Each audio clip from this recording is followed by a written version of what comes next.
Live. It's the big story, and what is that this morning? We've been telling you about it. So National Security Minister Dr. Harris Chang reported recently that St. James recorded only one murder in May, and he's attributing the significant drop in crime to the government's investments in law enforcement. The parish, once known for high murder rates, has seen a 43% decrease in murders up to May 29 this year. This morning, we're joined by Jason Russell, the president of the Montego Bay Chamber of Commerce and Industry.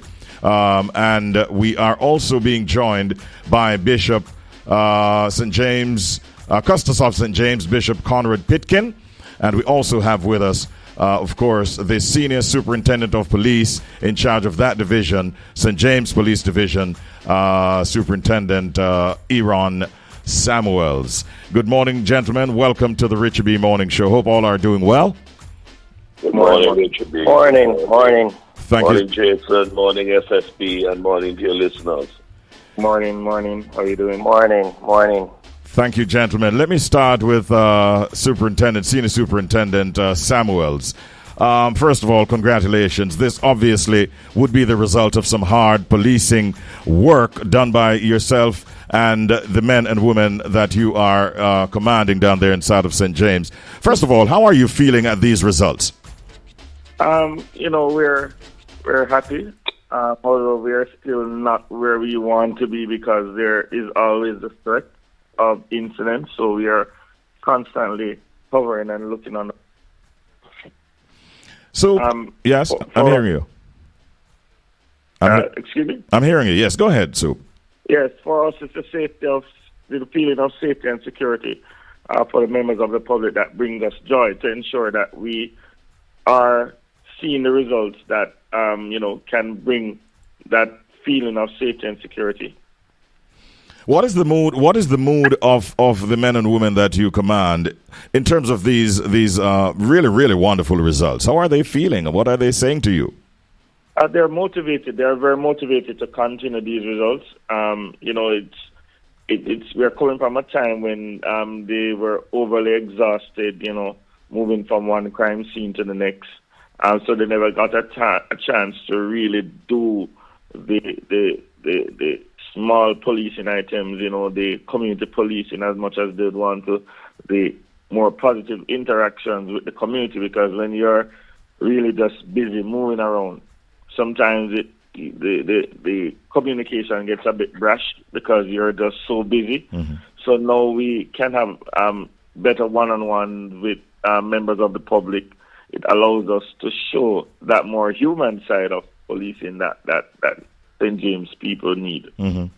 Well, we hope that you'll continue to have these good results. I want to bring in now Jason Russell in his capacity as president of the Montego Bay Chamber of Commerce. No doubt these are results that are quite pleasing to you and your association, your organization, Jason. But how do you perceive the recent drop in murders in St. James, and what factors do you believe are driving this trend? I also want to extend it by asking whether or not the chamber has been giving the support as well that is needed by the police down there.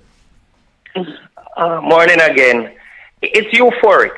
It really is a culmination of efforts that has started many years ago.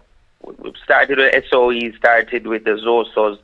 It started with the government taking crime serious, and we felt it here in Mobay.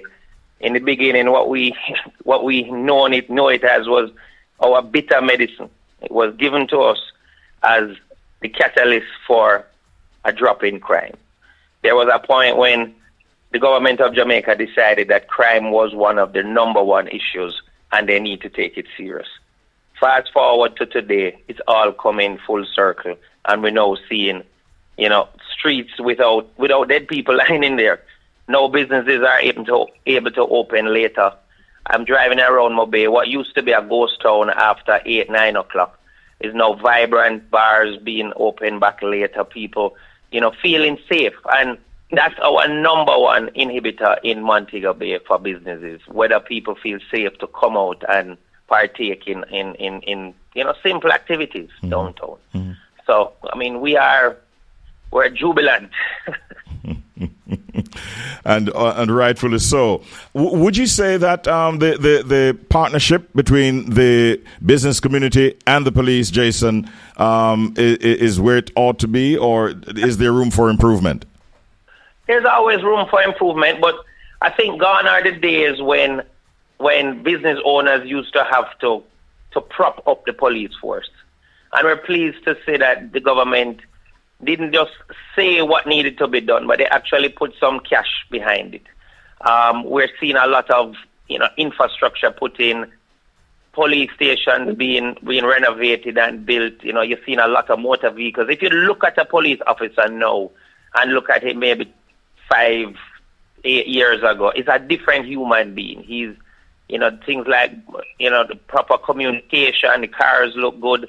They're not rolling, in one car at a time. You're seeing multiple cars rolling out on a crime scene.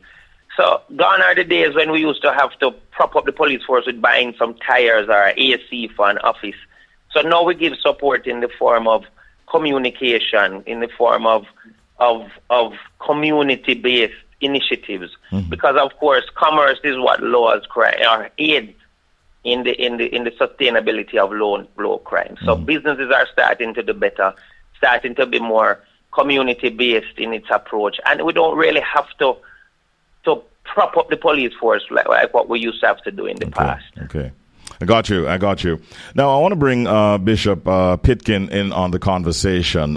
You would have heard Senior Superintendent Samuels saying that even although we are celebrating this reduction, it's still not exactly where he wants it to be.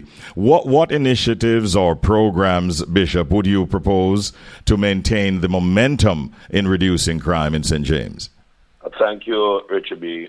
First, I would like, on behalf of the citizens of St. James, to commend Senior Superintendent Eron Samuels and his men for the tremendous work that they have been doing, their dedication, their commitment to policing and to keep the people of St. James safe and to break down the crime statistics to where it is.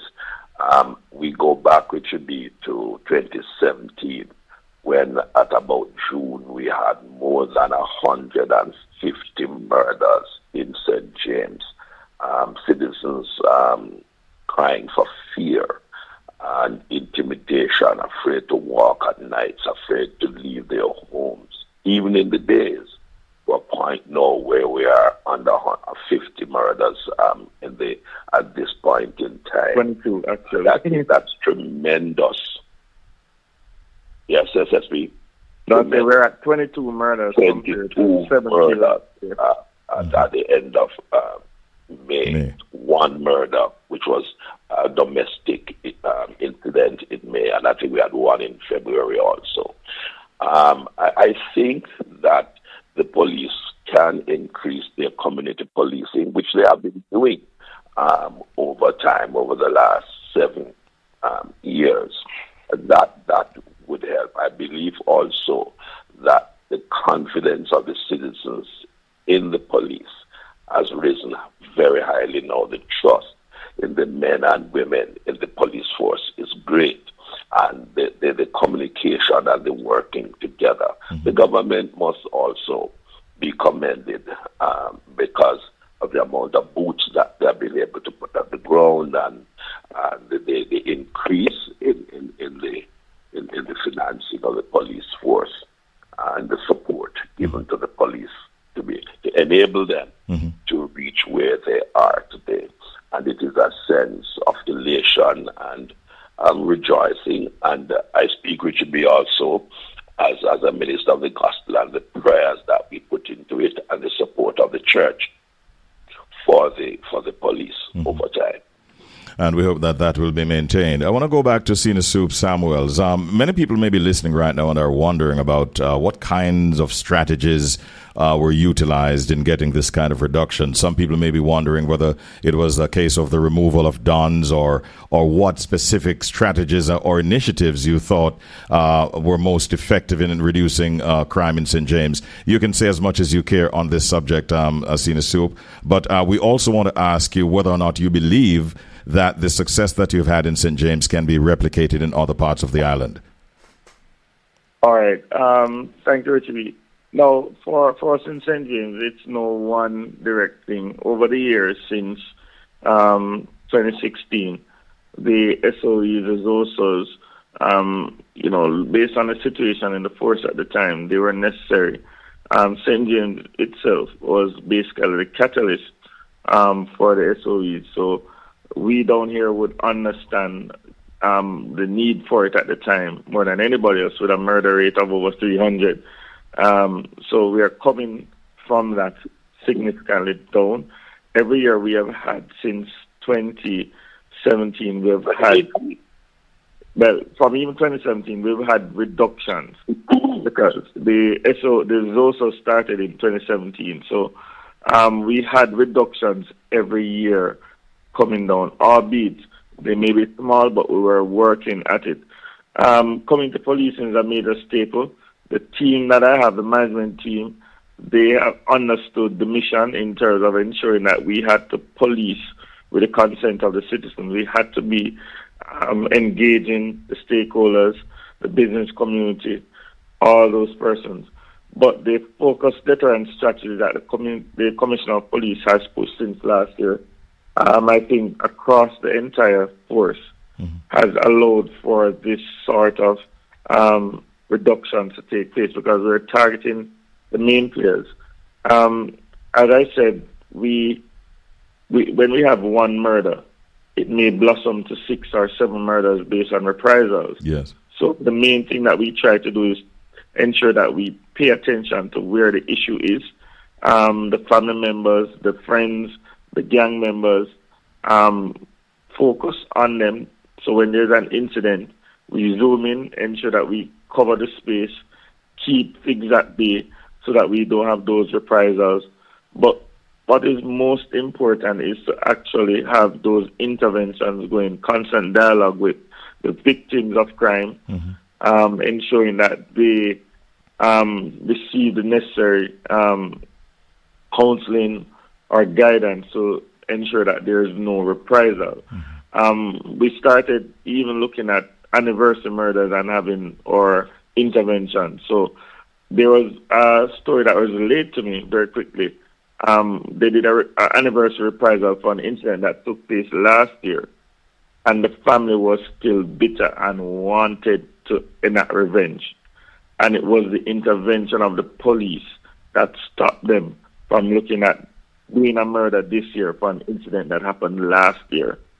So there's a lot of work being done behind the scenes. We are in the space, the beat officer patrol. The Barnett Street policing area is the one that had the most incidents for last year and even previous years. So we have put a lot of resources, a lot of change in leadership in terms of more proactive, assertive leadership within that space, engaging the business community within the space to ensure that we don't have much incidents happening there. We still have incidents, but not at the extent that we had in previous years. Yes. So we have, and as you asked, if this can be replicated across the country, in Era 1, we are doing that. We are working as a complete team led by ACP Glenford Miller.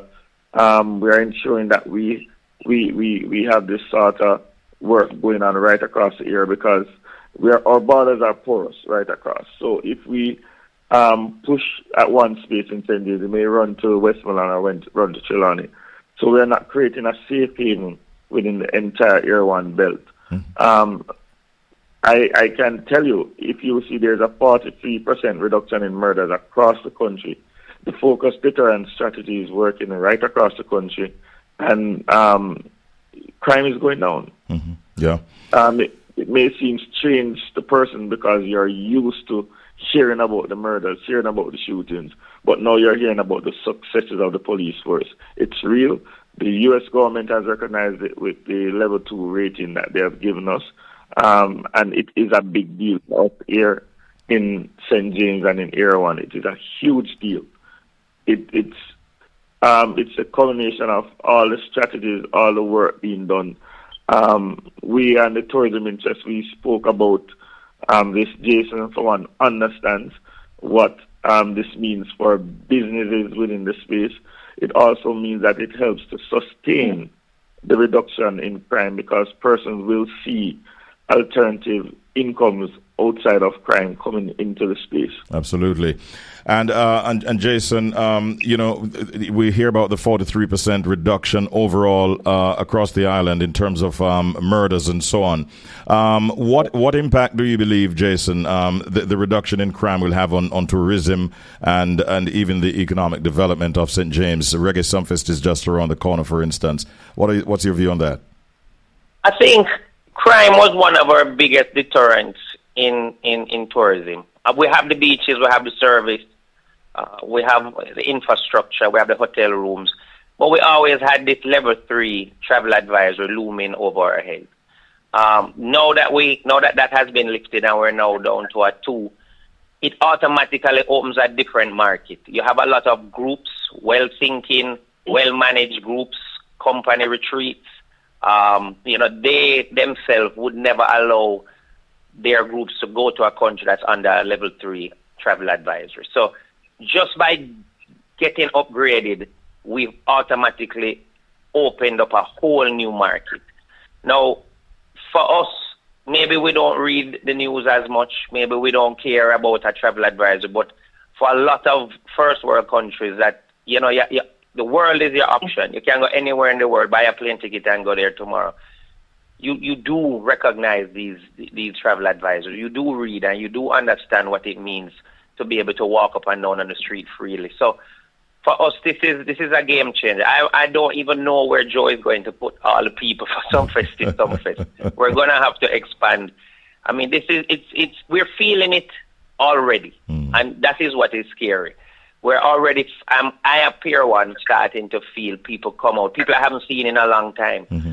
They are now feeling that they can come out. And it really is that feeling. We don't need to be locked up in our homes anymore. We aren't under a state of emergency. We aren't being overrun by crime. We are winning. We are taking back our country. The government putting things in place to bring Jamaica back to a time far gone, when the citizens own the country. Man, woman, and child now have the opportunity to walk. If you go Harmony Beach Park, downtown Montego Bay, it's a beautiful space. And you do feel like you're in a park and can enjoy life on the beach. So it's words can't put it correctly how we feel. Yes, it's really a good time, and especially as it relates to the reduction in crime. I won't pull you, Bishop, into a conversation about Reggae Sumfest for obvious reasons. But what I'll ask you to do in closing is just give a word of encouragement to the people in and around St. James as to the importance of helping the police to maintain these kinds of crime statistics. What would you say to them? Thank you, Richie. I would like to encourage the citizens of St. James to continue to work with the police, to cooperate with the police, to support the police, to tell the police what you know. We are mindful that there are still hot spots in St. James, and I know that SSP Eron Samuels agree with me with that, and the efforts that he has been making to ensure that those hotspots are properly policed. But the citizen of St. James has a lot to do in keeping St. James a peaceful parish. And we can go back once more to say Montego Bay is the friendly city of Jamaica, the Caribbean. Yes. So this is all about us working together and partnering with the police of St. James to ensure that the murder rate continue to decline, and that the fear that we felt some time ago will no longer return to St. James. And where I'm concerned as a custos of the parish, SSP Samuels know that my support is 150% for the force and for him, and we will continue the dialogue and to work together to keep St. James safe. I say amen to that. SSP Samuels, we're past the time allotted, but can you just give us a quick word as to how prepared you are leading into Reggae Sumfest? All right, so leading into Reggae Sumfest, we're good.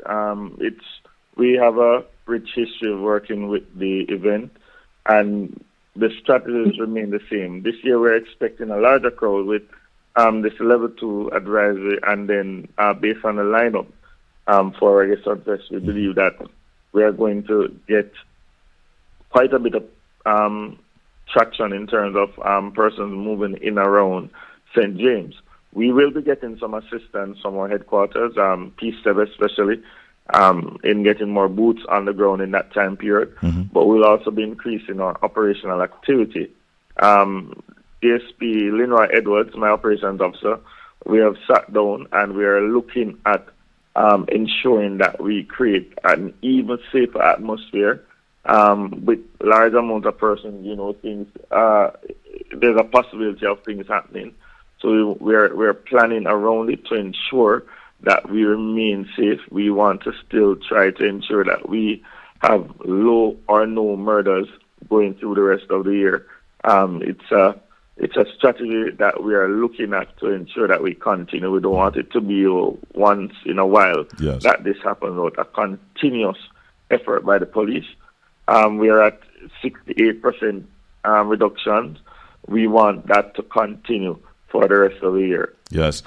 We are asking for the citizens of Montego Bay, though, to work with the police, not against the police. If we give you certain instructions in that Sunfest time in terms of parking, please follow those instructions.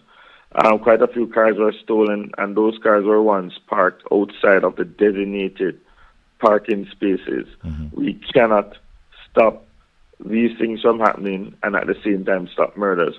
So follow the rules, follow the designated parking areas, so that we can have a safe and enjoyable event. All right. In closing, I want to say again, congratulations to you and your team down there in Montego Bay, and I hope that this success will continue for well into the future. Thank you so much, Police Senior Superintendent Eron Samuels. Also, I want to thank, of course, Jason Russell, the president of the Montego Bay Chamber of Commerce and Industry. Thank you, Jason. Thank you. And also thanks, of course, to Bishop Pitkin, who is the Custos of Montego Bay. Thank you, Bishop. Thank you, Richard B., and have a good one, your listeners. All right. Thank you, gentlemen. Have a good day yourself.